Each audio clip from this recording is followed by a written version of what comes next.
quand une halachot, encore une halakha sur les berachot, une personne qui se trouve donc à table, ça on parle pas de repas maintenant, d'accord, il se trouve comme ça un goûter ou quoi, il se trouve chez quelqu'un, il est invité chez quelqu'un. On lui a amené par exemple un fruit, perot chez les femmes, il y avait devant lui des fruits. Par exemple, un panier, il y avait 2 oranges, on va dire. Il a mangé ces 2 oranges. Il n'en reste plus. Et après cela, on lui amène encore des oranges, donc de la même espèce que ce qu'il y avait avant. Il ne fait pas de bracha dessus. Même que quand il a fait la bracha, il a pensé qu'aux 2 oranges qu'il avait devant lui. Quand même, quand on fait une bracha, c'est surtout toute l'espèce qu'il va manger maintenant. Donc quand quelqu'un mangeait une certaine espèce, n'importe quoi, il a fini ce qu'il y avait devant lui, on lui amène encore de cette espèce-là, il ne refait pas la beracha. Pareil, une personne, on lui a amené quelque chose, par exemple, un œuf, c'est Sheakol,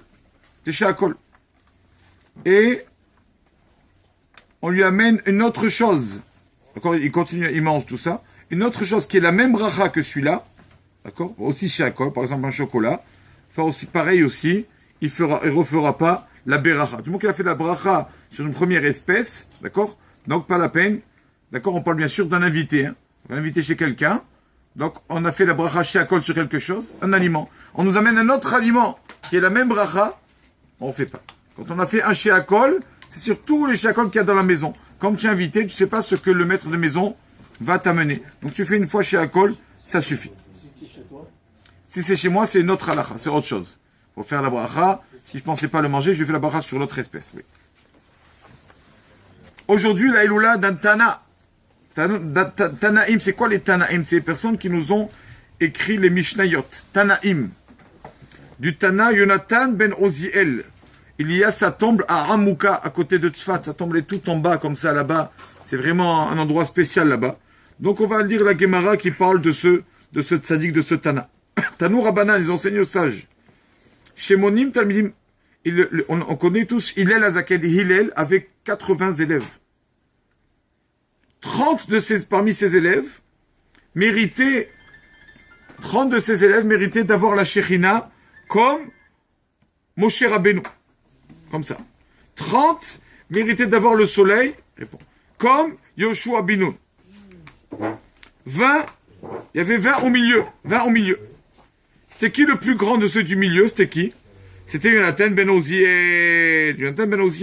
Donc il faisait partie des moyens élèves de Hillel Azaken, mais c'était, on va voir de suite, Yonatan ben Oziel, qu'est-ce qu'il était capable de faire. Voilà ce que la Gemara dit sur Yonatan ben Oziel, Rabotai.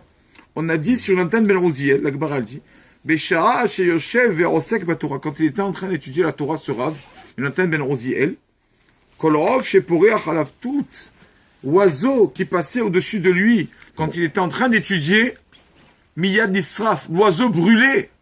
L'oiseau ne tenait pas. Par la sainteté de son étude, l'oiseau qui passait, il mourait. Tellement que ce Rav était Kadosh, Tzadik, quand il étudiait ce Rav. Pourquoi? Il explique ici Rashi, que les anges se mettaient autour de lui pour entendre les paroles de Torah de sa bouche. On n'a pas vu un autre Rav comme ça dans la Gemara. Lui, Yonatan ben Oziel, qui était, on appelle un élève moyen, genre moyen. Les anges venaient descendre pour écouter sa Torah à lui. Donc c'est ça, les oiseaux, Ayan Israf, se brûler. Il y en a qui expliquent d'une autre façon la Gemara. On a vu, c'est un degré d'ange. C'est un degré des anges. Quand les anges passaient là-bas, venaient le voir, ils les faisaient monter de degrés. Un ange de degré de Ayan Nisraf, il devenait Saraf. C'est un degré plus haut. Il faisait monter les anges de degré. Regardez sa force de son étude de Yonatan ben Oziel. On dit tous, c'est connu que une personne qui veut rencontrer sa moitié, un homme ou une femme, alors il faut aller au kever de Yonatan ben Oziel. Il faut aller au tombeau là-bas. Tout le monde va là-bas pour ça.